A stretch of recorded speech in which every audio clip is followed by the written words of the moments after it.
మస్ట్గా. ప్రభుత్వం ఈ 8 చేస్తే పిల్లలు ఎందుకు చేర్చాలండి కార్పొరేట్లు డబ్బులు అంత తగలేసి? ఈయన ఒక మంచి పని చేస్తున్నాడు లోకేష్. ఇప్పుడు ఇంటింటి దగ్గరికి వెళ్ళి టీచర్లు మాట్లాడటం, రమ్మనమని చెప్పడం.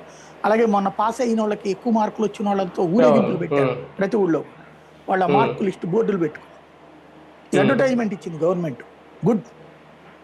అవన్నీ చేస్తున్నప్పుడు వచ్చే తల్లిదండ్రులకి, వచ్చే పిల్లలకి మీరు చెడగొట్టండి. ఇక్కడ పర్ఫెక్ట్గా చెయ్యండి, చేసి సాధించండి.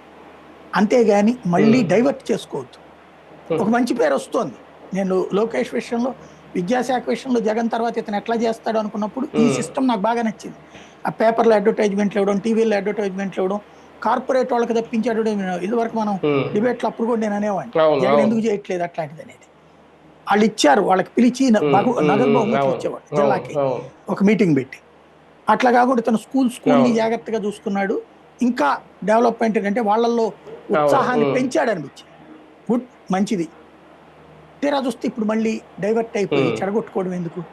ఇది ఈనాడు పైత్యమా లేకపోతే లోకేష్ గారిని ఏమైనా తప్పుదో పట్టించారు? బాబు గారు లోకేష్ గారు కలిపి తీసుకుంటున్న నిర్ణయం అనుకోవచ్చు ఇది, లేదా లోకేష్ గారికి సొంతంగా తీసుకుంటున్న నిర్ణయం అనుకోవాలా? అదే అంటోంది, అది వాళ్లే చెప్పాలి.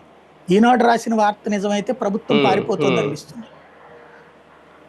నువ్వు అదనంగా పెట్టు, మేము కడతా ఉంటాం, వస్తే ఫండింగ్ వస్తుంది అని చెప్పు, తప్పులేదు. అలా కాకుండా అవి వస్తేనే కడతామంటే నువ్వు కదా.